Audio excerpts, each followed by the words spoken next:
What's happening in the world right now, coming up on NTD News. First, our top stories. Michigan taking steps to curb gun violence. A red flag law just signed with the intention of intervening and saving lives. Is this the best policy for the public? We discussed this with an expert. Controversy in Florida in the wake of the NAACP's travel advisory for black people to the state. Some are criticizing the association's chairman for living in Florida himself. We have his reaction.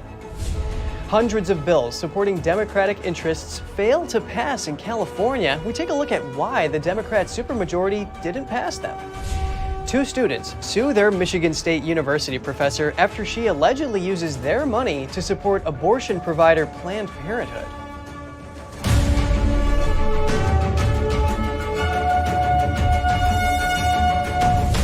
Welcome to NTD News Today. I'm Kevin Hogan. Our top news today is on gun policy in Michigan. Governor Gretchen Whitmer signed a red flag gun law yesterday. She did so just outside Detroit with state lawmakers and people affected by gun violence in attendance, one of them being gun safety advocate Gabby Giffords, a former Arizona congresswoman who survived a gunshot to the head. Governor Whitmer said, quote, "We have heard too many times from those who knew a mass shooter who had expressed concern in advance about that mass shooter's intentions." She says the new law is a mechanism to step in and save lives. Joining us live to discuss this is John Lott, the president of the Crime Prevention Research Center. John, it's great to have you with us. Is this the right thing to do to protect the public as well as law-abiding gun owners? Unfortunately, I understand the desire there, but I don't think it's a very serious solution. The only thing that red flag laws do is take away a person's legally owned gun.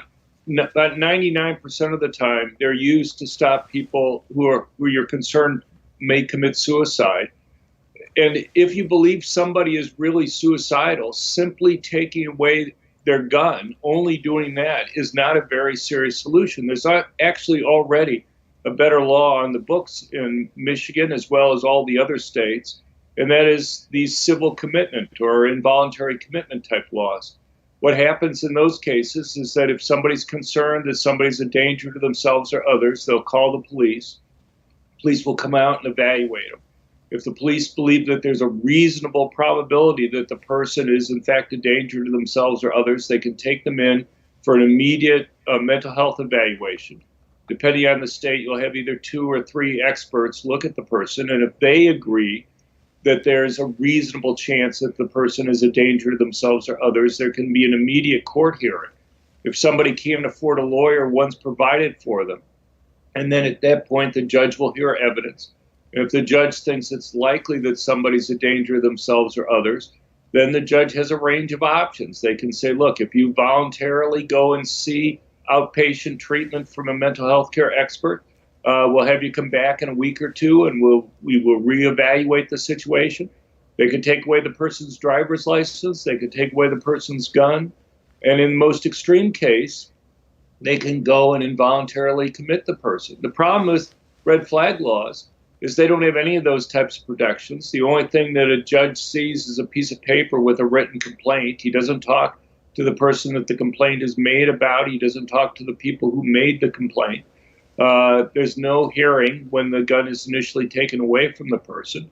And again, the only thing that's done is just a fraction of what you're able to do under involuntary commitment type rules, and then it's take away a person's gun. If somebody is really suicidal, or if they're really a danger to other people, how is only taking away their legally owned gun going to stop them from killing themselves? There's so many other ways. John, I know you point on some of these personal methods of intervening here in terms of the alternatives to red flag guns. Now let's talk about the enforcement here. Michigan's red flag gun law, some local sheriffs said they're not going to enforce it if they don't think it's constitutional. What do you think is going to happen here?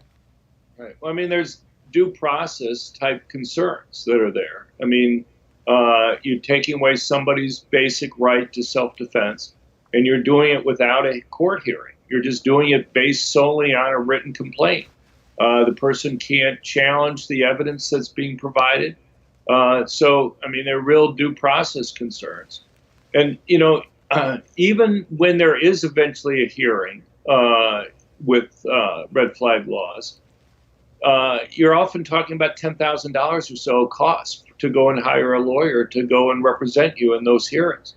That's a lot of money. the vast majority of people who go through that process don't hire a lawyer, because even if they want to keep their guns, the only thing that happens to somebody in those cases is to take away their guns. And I may want to keep my guns, but is it worth $10,000 to be able to do it? Most people aren't willing, even if they have the money, aren't willing to spend $10,000 on that. Talking about some of the financial ramifications here, a case series in the Annals of Internal Medicine says extreme risk protection orders are intended to prevent mass shootings. That paper in 2019 by Wintemute, Pear, and Schleimer found that 80% of those committing violence in public on multiple victims make threats or behave in a manner suggesting they're going to attack beforehand. Does this lend any support to the case for red flag laws?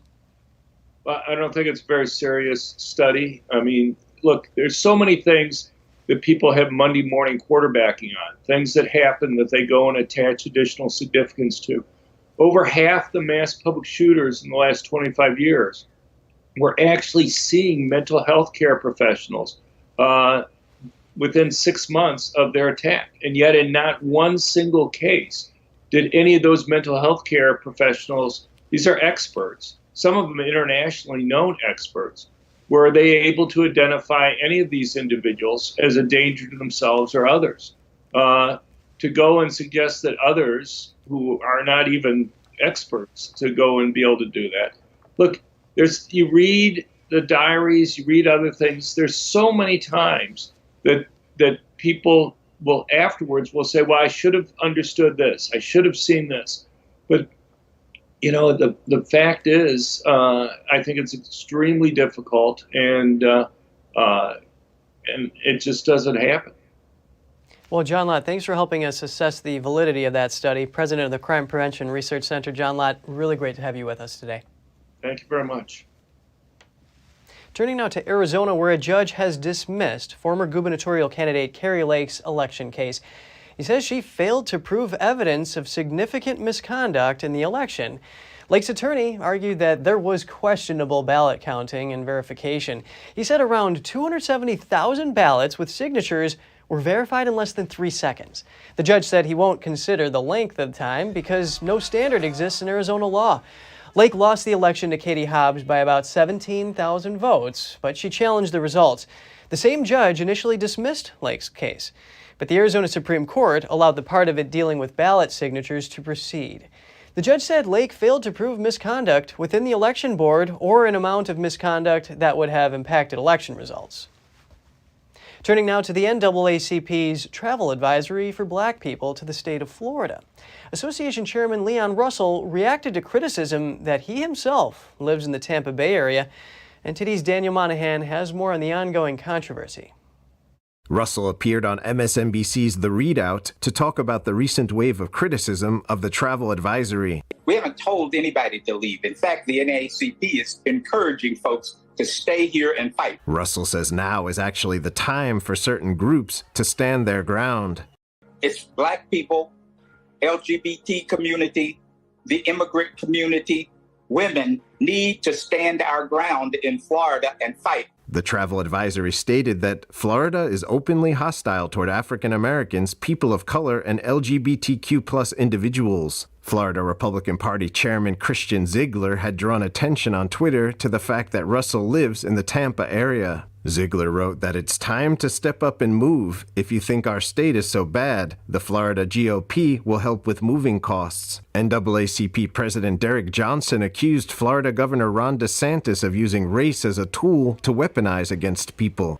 Therefore, we are advising African Americans and others that if you travel to Florida, beware. Congressman Byron Donalds disagrees with the NAACP's warning, calling it silly. Donalds told Fox News that he's lived in Florida since graduating from high school. The only hostility I feel is this inflation hitting my pocketbook. I'll tell you that, because that inflation hitting everybody, that is hostile.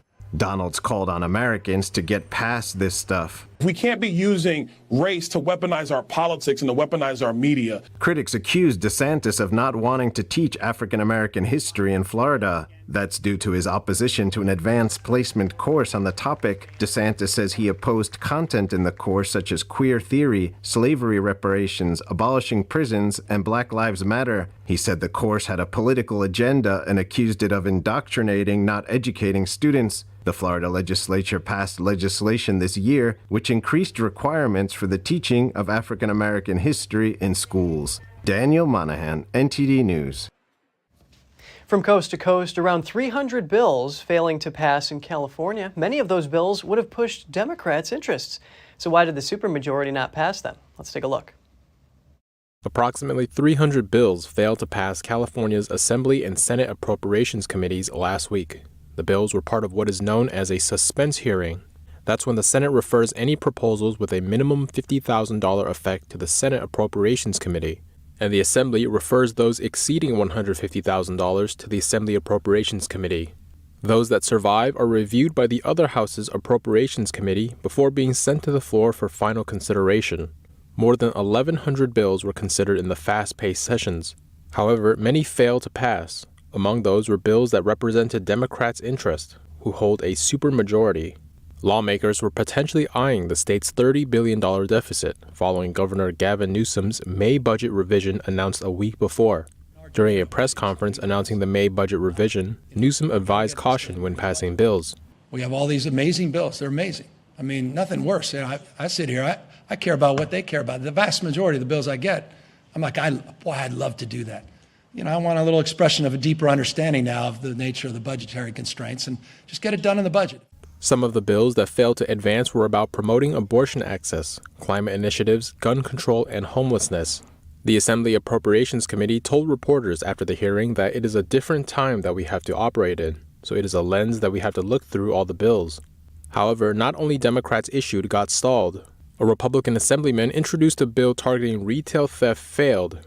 After it failed to pass, he said there is absolutely no fiscal or non-political argument the Appropriations Committee could make as to why the retail theft bill should not have been sent to the floor for a full vote. Californians in our retail businesses deserve to know the real data behind retail theft. Concerns about the budget will now be debated by the legislature in the coming weeks. Staying in the Golden State, a new study says California is the worst state for military retirees. The biggest factor was California's economic environment. It ranked last among all states. Personal finance company Wallet Hub published the study. California also ranked first for least affordable housing and has one of the largest populations of homeless veterans. It also has the second fewest job opportunities for retired veterans and ranks 49th in the veteran-owned business category. California also taxes military pensions, while most states don't. However, the state offers the 9th highest ranking in the quality of life category. It also has the second highest ranking for the number of Veterans Affairs facilities per number of veterans. Retired Army Colonel Carl Castro said veterans should consider more personal reasons for choosing a state to retire. He said they should look at where they feel the most joy and comfort and how close to family they will be. And coming up, our coverage continues with only 9 days left before the deadline for raising the U.S. national debt. How could a potential debt default impact American families and individuals? We have that story for you in just a minute.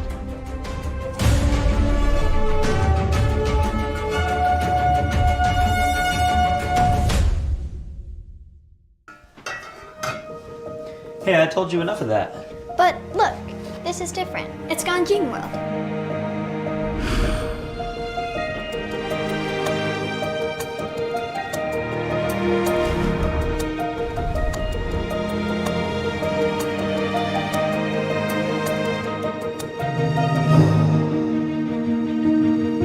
Ganjing World. Family-friendly entertainment. It's just clear as day. The media, whether it's broadcast, cable, or print media, has become extremely biased. And I started looking online for alternative ways to get information. And I saw an ad for a free trial. And I looked at it and I said, Epoch Times. I mean, come on, this is end of days type of stuff. I mean, what are they going to be talking about here? And I said, well, it's a free trial. Let me dig in. Is it giving me both sides? Is it giving me an objective point of view here? I have looked for opportunities to see where they might be biased, and I don't find it. It has given me a level of trust in media that I didn't think I'd ever get back. I love the Epoch Times because it has renewed my faith in the idea that a reliable, responsible, non-biased source of information is available. And I can say that I love it because of that. The Fixture Pioneer, CGM. Professional AI intelligent fixtures. All-round integration of 4 systems. High precision, high durability, high quality. 2-micrometer repetition accuracy. More than 80 patent certificates. ISO 9001 approved. Precision clamping to meet your every need. CGM has it all. Pride of Taiwan, CGM. Well, here's a story that seems to be burning up the internet, as it should, I might add. Melanie Bridgewater saved a flag. Have you seen this? What is it? This is your father! It's my father! It's all of our fathers! Mom, you have gone viral. It was just a flag, Senator. It was the start of a movement. This journal is his, as is the harmonica, which is not really a musical instrument at all, but a time machine. With 90% of the voting locations reporting in, we can safely call the Clintonville mayoral election. They made me the mayor, Dad. The federal government has become a haven of career politicians who lust after power and wealth, and I believe that there is a plan in place that will declare the U.S. Constitution null and void.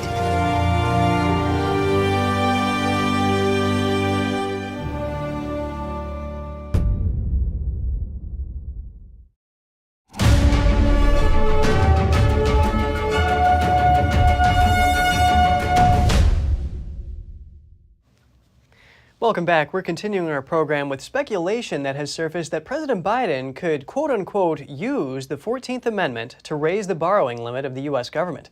We delve into the details of this curious theory with an expert. Have a listen.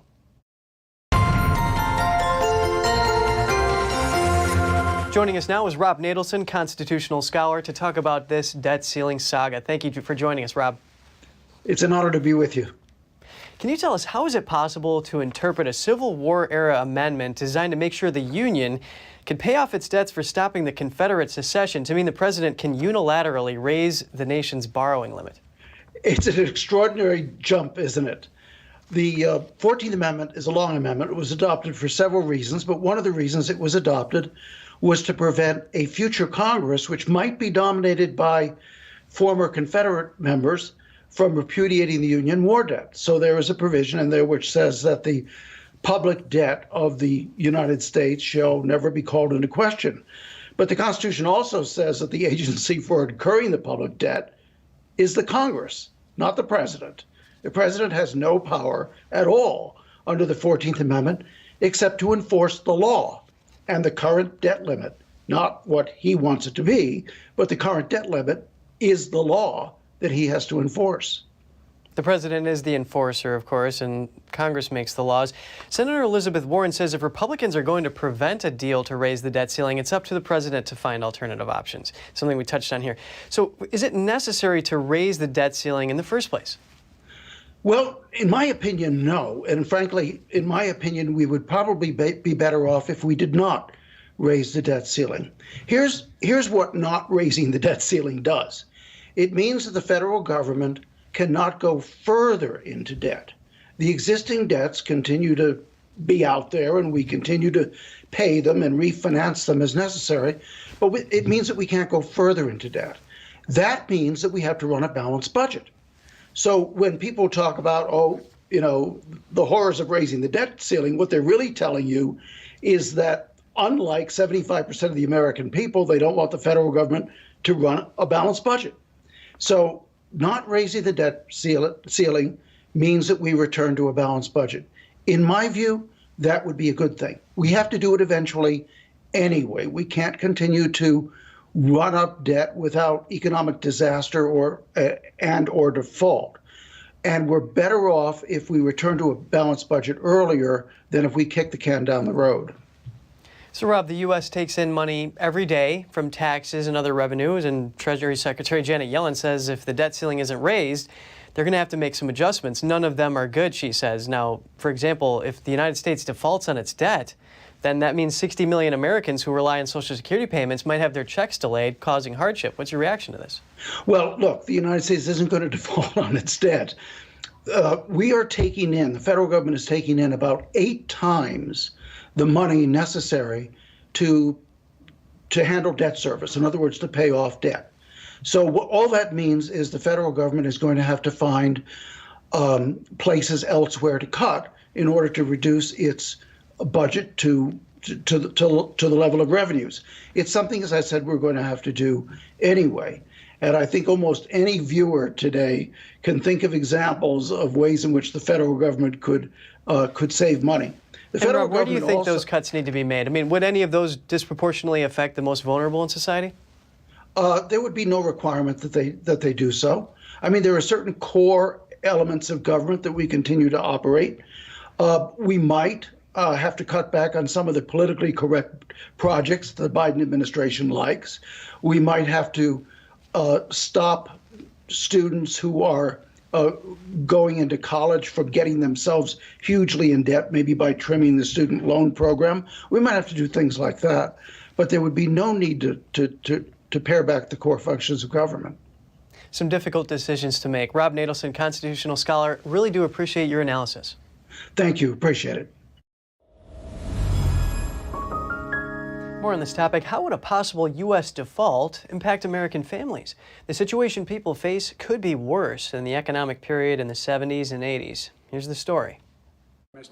White House and House Republican negotiators will meet again today to discuss how to raise the $31 trillion debt ceiling. This as the so-called X date fast approaches, with possibly just 9 days left for the deadline. This comes after President Joe Biden and House Speaker Kevin McCarthy could not reach an agreement in their meeting on Monday, but vowed to keep talking. However, in the event of a failure to raise the debt ceiling, individuals and families would be affected in painful ways. Here's Associate Professor of Finance at Indiana University, Ryan Brewer. Individuals and families would be affected by this in ways that, again, we really don't want to face. There would be a drop in the demand internationally for the dollar, causing inflation in the United States. So there would be deflationary pressure and inflationary pressure at the same time. Unemployment would rise, interest rates would rise, as I said, and consequently, we would enter into a realm of stagflation, pretty similar to what we saw in the late 70s and early 80s.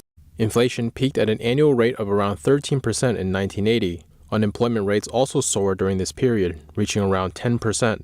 Brewer says that in the event of a default, the situation would be far worse than the 1980s. There would be a cascade of problems that we would see that would include internal monies not being available for Social Security, Medicare, Health and Human Services projects. The cost of debt would go up, which means it would cause the economy to lock up significantly. However, the United States has never defaulted on its debt. The U.S. had a debt ceiling system since 1917, and since then, the debt ceiling has been raised around 100 times.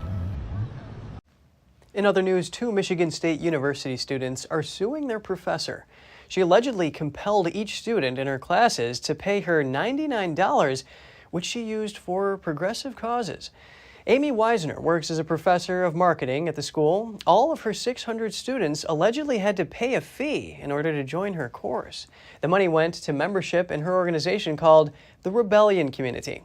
The professor allegedly used the money for her personal political advocacy efforts, for Planned Parenthood funding, and for progressive causes.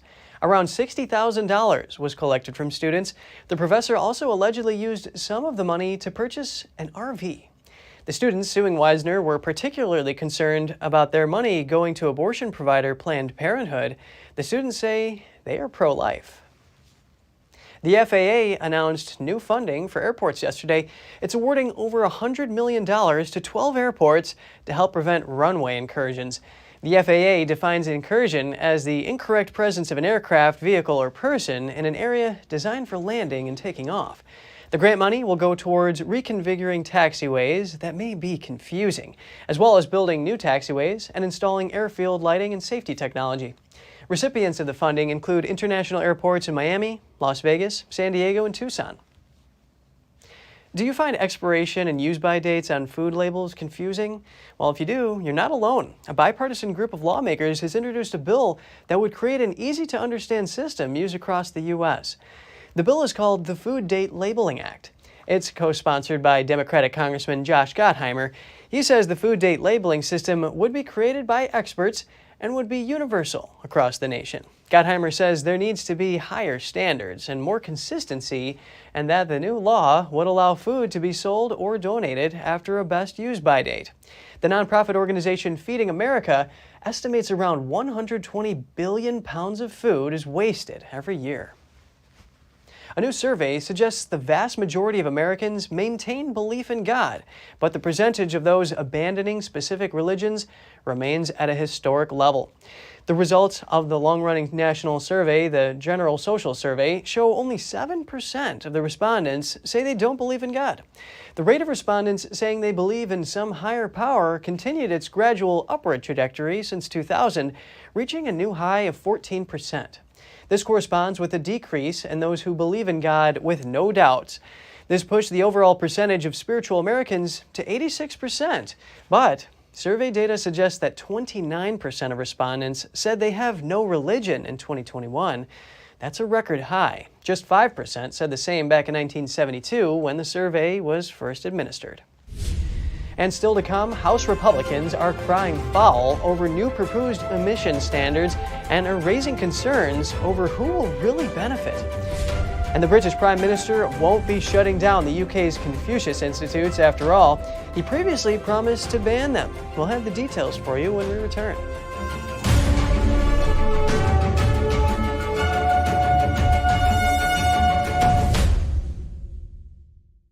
What does it mean to devote your life to the truth? Does it mean investigating communist subversion here in America? Does it mean exposing the deadly fentanyl crisis in the Midwest? Or spending late nights and covering deep government corruption? Because at a time when America's traditional values are under attack, it's the responsibility of righteous journalists to uphold truth and tradition.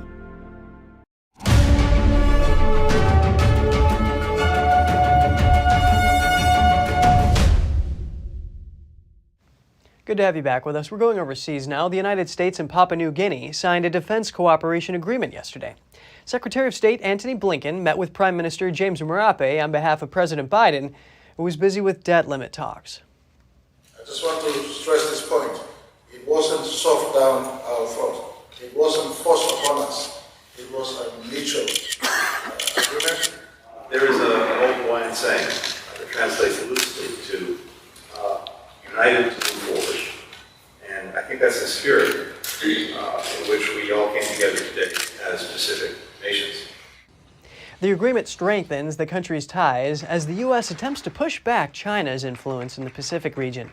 Blinken says the pact would enable the U.S. to support the country in building up its defense capacity, tackling illegal fishing, and providing disaster relief.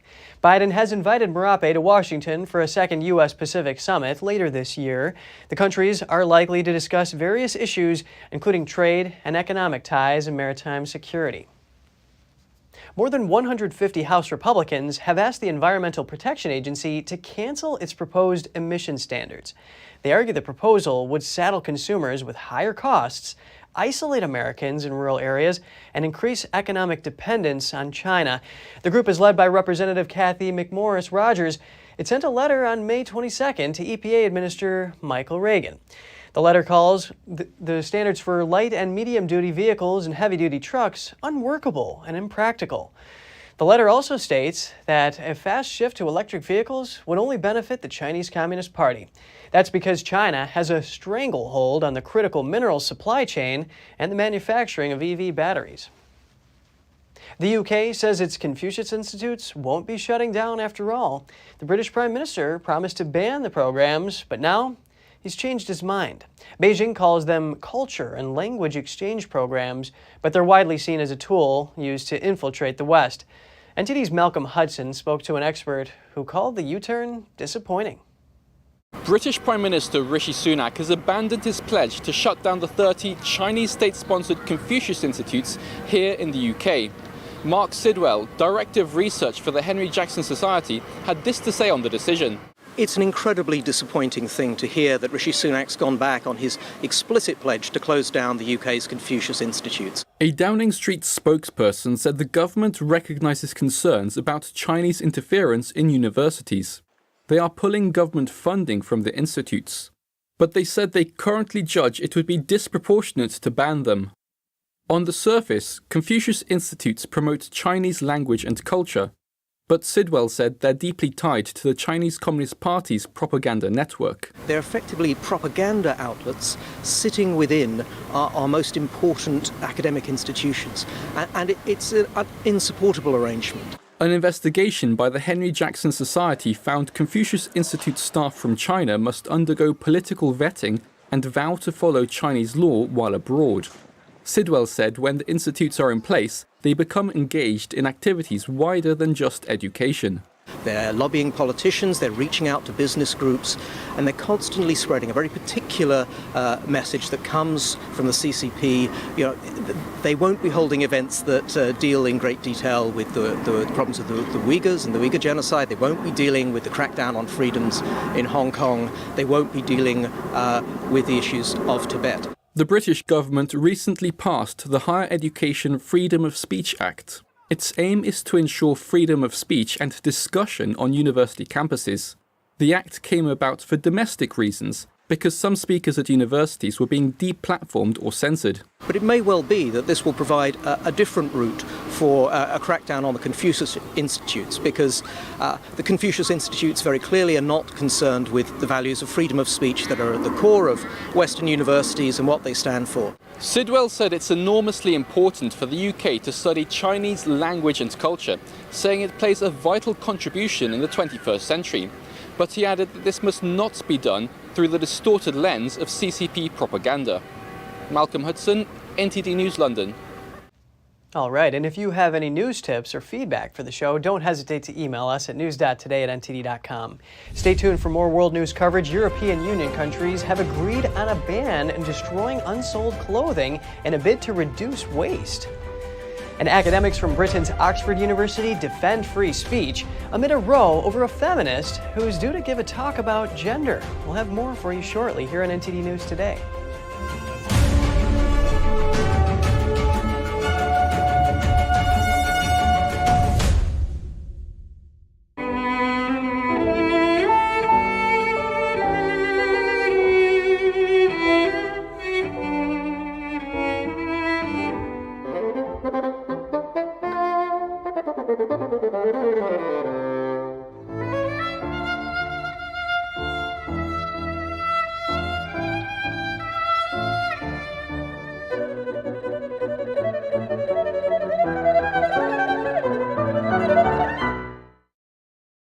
Stay tuned to get 2 rolls of alien tape free. You wouldn't stick your mother-in-law on the wall, but you could with alien tape. It just sticks. Just peel and stick to make anything stay in place quick. Brick, pavers, marble, tile, plastic, even leather. Nothing works better than alien tape. You wouldn't stick your fishbowl on a moving car, but you could with alien tape. The secret is nano-stick technology that grabs and locks on to secure one side of the surface to the other. Alien tape secures in seconds, then twist, pull, and rinse to reuse. Call or go online to get your first roll of alien tape for just $19.99, plus shipping and processing. But to make this deal really stick, we'll give you 2 more rolls absolutely free. You get 3 rolls of alien tape for one low price. Order now. To order, call 1-800-490-1364 or go to tryalientape.com. So call 1-800-490-1364 or order online at tryalientape.com.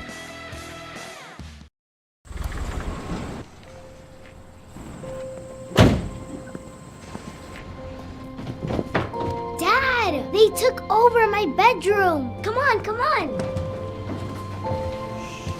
Okay, Dad. 1, 2, 3.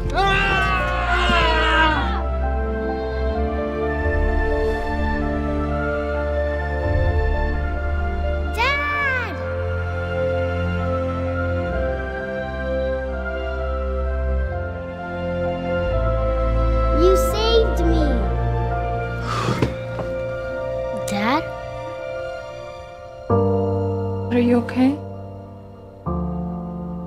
I'm fine, dear.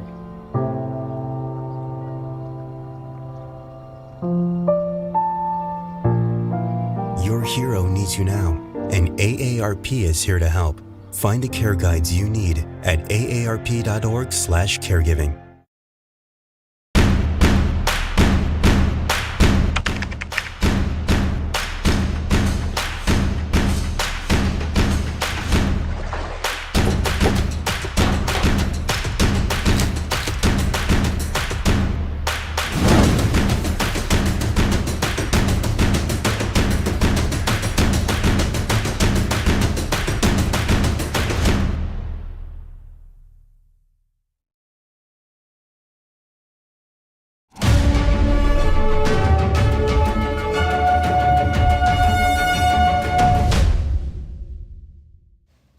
Welcome back to the show. Russia said yesterday it was battling a raid by so-called saboteurs who burst through the border from Ukraine.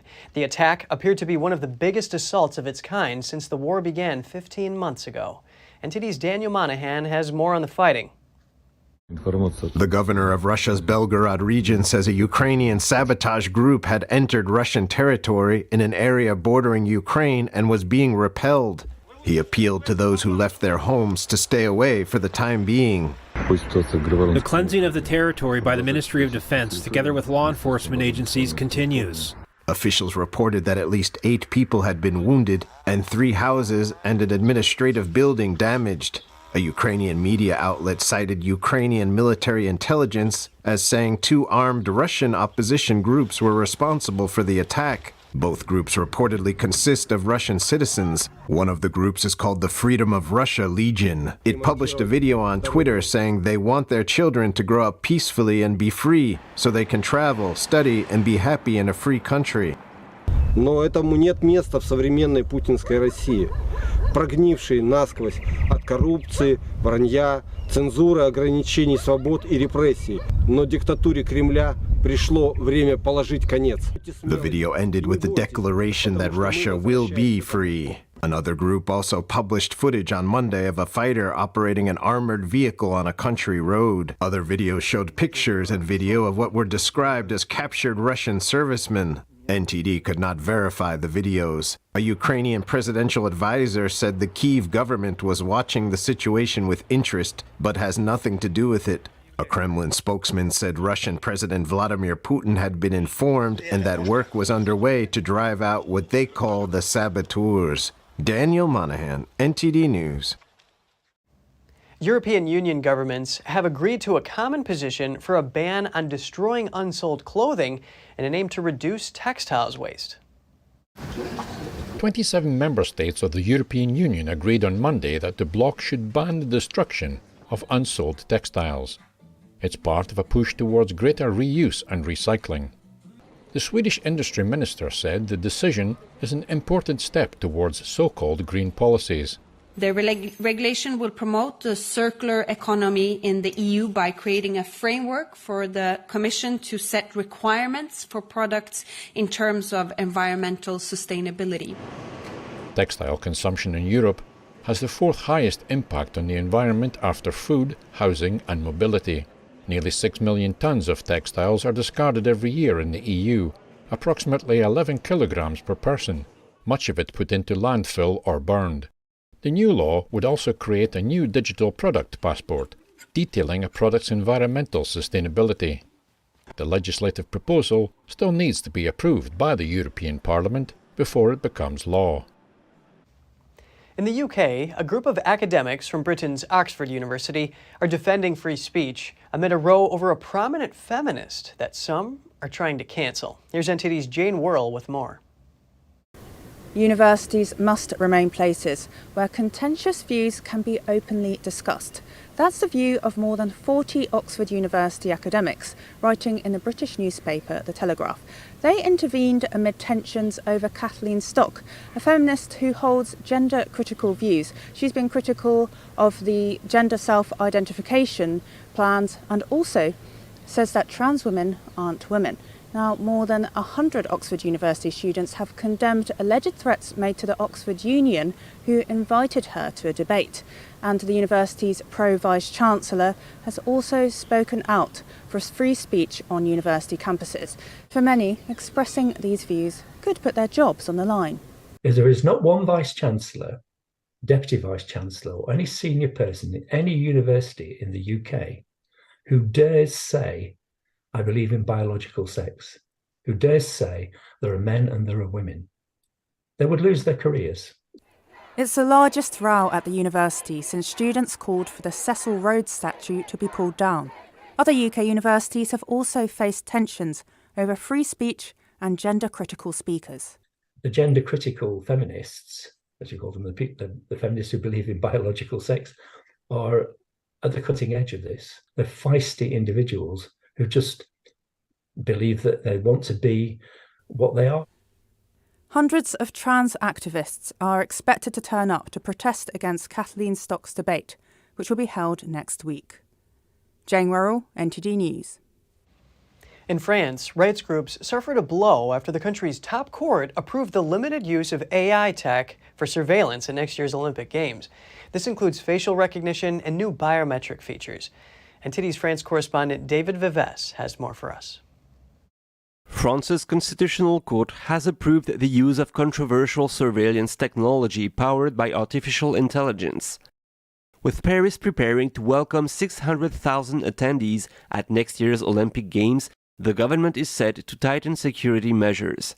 A bill approved by Parliament in March paves the way for authorities to use real-time video surveillance tech that employs facial recognition and biometric features on a large scale.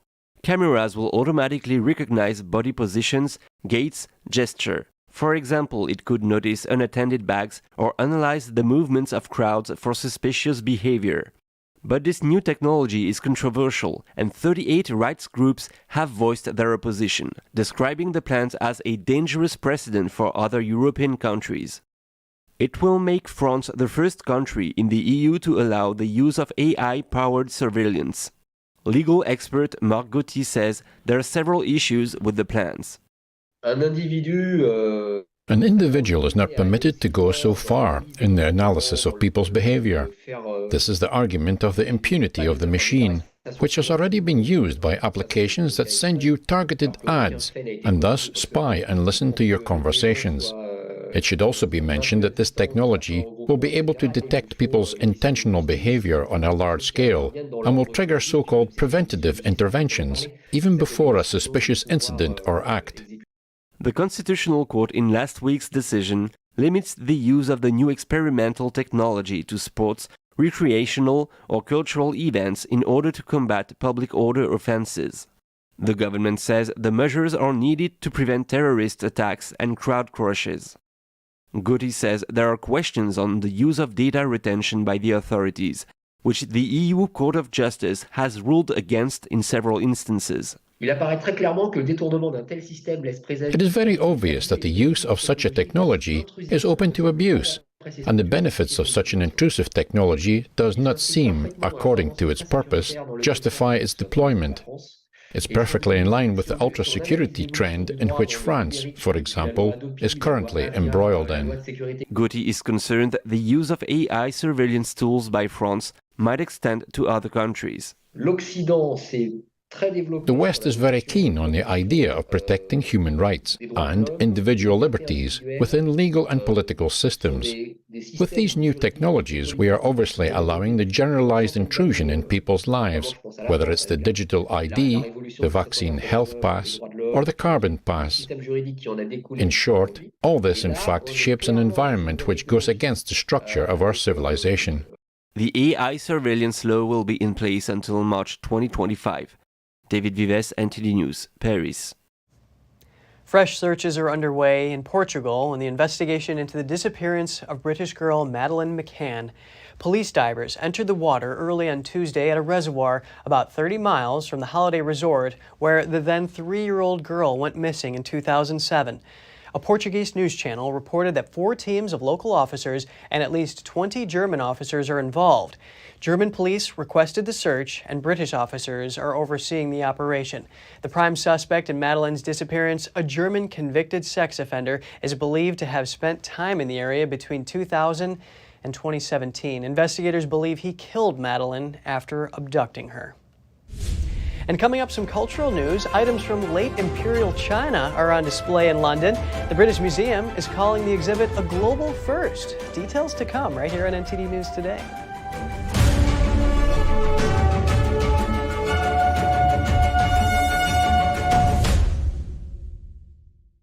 Henry Repeating Arms manufactures a line of classic American-made rifles and shotguns. With over 200 models to choose from and a wide variety of finishes and calibers, there's a Henry that's right for you. Every purchase is backed by our lifetime warranty and award-winning customer service. We invite you to order a copy of our free catalog and decals. Simply call the number on your screen or visit henryusa.com. That's henryusa.com. We're becoming more and more urban. We lose our connection with nature.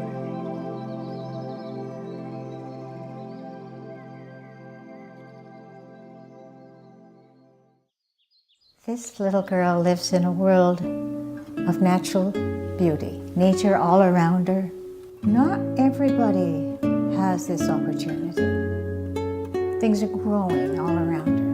All sort of handmade things. The artist has portrayed a scene that is so comforting and so grounded that we can experience this ourselves. The artist himself has to be absolutely natural. And it's not easy to do because children are hard to paint. Birds are hard to paint. They don't sit still. This is quite an accomplishment, reflecting nature back to us.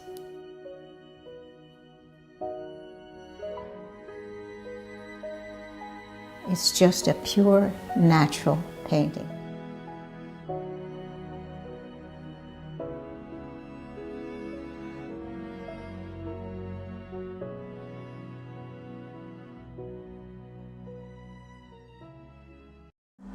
Life doesn't always give you time to change the outcome. Prediabetes does. 1 in 3 adults has prediabetes, but with early diagnosis, prediabetes can be reversed. And you can change the outcome. Take the 1-minute prediabetes risk test today. Go to doihaveprediabetes.org. The lasting beauty of realistic oil painting. Brilliant, expressive, and inspirational. The 6th NTD International Figure Painting Competition. Guided by pure authenticity, beauty, and goodness. Invites you to join us on a journey back to traditional art. The Gold Award is $10,000. For more details, please visit oilpainting.ntdtv.com.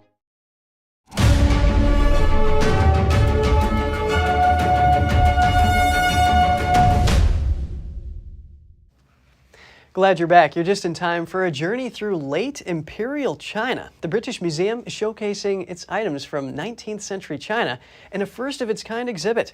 Back then, a third of the world's population was in China, about 400 million people. The Qing dynasty unfolding on a map, representing the last empire of China. This is the opening item of the exhibition, China's Hidden Century.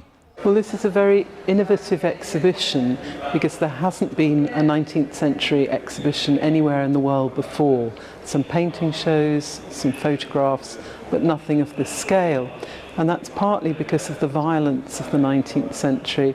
This period was also marked by political unrest and wars, and the deaths of millions of people. But the exhibition highlights everyday objects, featuring clothing, accessories, drawings, and maps. One section is devoted to the army of the time, which relied on bannermen, the elite hereditary soldiers. and that shows one of the elite generals sitting on a large chair where he has covered it with a tiger pelt, and underneath his black silk boots he's pressing down the head of the tiger, which has its eyes closed. Some of the bannermen recorded their lives and travels in writings. One of the key figures of the Qing dynasty was Empress Dowager Cixi, who controlled China's throne for nearly half a century. And she changed her costume about 10 times a day. But this particular robe is so special because it combines European dyes, which came in the 19th century, this extraordinary purple colour, with a motif on the front that derives from Japanese art. You can find this kind of swooping phoenix with peacock feather tail in Japanese screens and textiles of the period. Another highlight is a double portrait, portraits of Lu Shifu and his wife Mrs. Lu, by an unknown artist. The paintings were most likely created while the couple was still alive. She dies in about 1876, and she has this extraordinary image which has almost a photographic face and then a beautifully painted blue garment edged with gold embroidery and with jade earrings, jade and gold earrings. And she's a very ordinary woman. She got on well with her husbands, wives. She brought up her children to study hard. She stuck to a strict vegetarian diet, and she lived in Guangzhou in the far south of China. Wealthy people's belongings reflected the influence of modern, sometimes foreign techniques. Well, this exhibition is huge, and it does touch on a subject I think most of us in the Western world will not be familiar with, this kind of the late empire of China before it turned into the sort of contemporary modern China that we see today. China's Hidden Century runs until October at the British Museum. Check this out. A rare wristwatch is up for sale this month in Hong Kong. It belonged to the last emperor of China, Aisine Jioro Puyi. Phillips expects it to fetch more than $3 million. This Patek Philippe is made of platinum and has a diameter of 1.2 inches. It features a moon phase that shows the moon as seen from the Earth at any given time. Some of its internal mechanisms date back to 1929. The value of this watch lies in its rarity and extraordinary history. Just look at that. The auction house says that the watch went to Siberia with the emperor. There, he was imprisoned by the Soviet Union for 5 years. The last emperor gave the watch as a gift to his Russian interpreter, Georgy Permyakov. All these gifts to Permyakov, especially the watch, were a sign of something special to him. So when Reginald Johnston, Puyi's tutor, went back to England, Puyi gave him an inscribed fan, the way he did to Permyakov later on. So these were the kind of things he sometimes did to people that were very special to him. As per today, only 3, including this one, wristwatches are known. The watches that previously were sold belonged to emperors were another Patek Philippe that belonged to the last emperor of Ethiopia, and there was a Rolex that belonged to the last emperor of Vietnam. After his return to China, Puyi was pardoned and lived as a civilian in Beijing until his death in 1967. Permyakov kept the watch until his death in 2005. A steer was captured on the freeway in the Detroit area. The animal had dashed onto the highway and even jumped a median into lanes going in the opposite direction.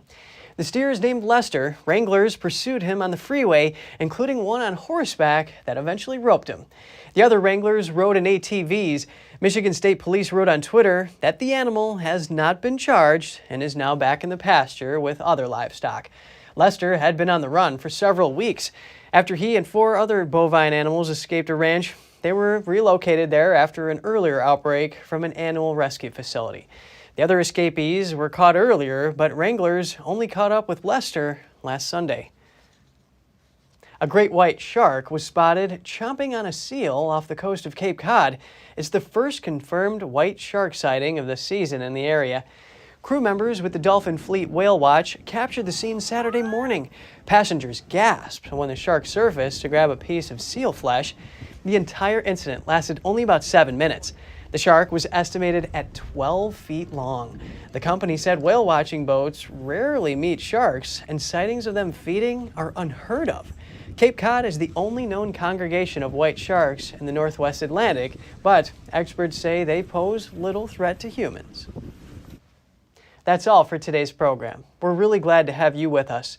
Please send us an email if you'd like to tell us something. We're going to put it on screen. For podcasters, that's news.today@ntd.com. I'm Kevin Hogan, NTD News, New York City.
Thanks for watching us on YouTube. Did you know YouTube only keeps selected videos on its platform? So if you want to make sure you get the full picture, just subscribe to our newsletter. Go to newsletter.ntd.com and sign up. It's free.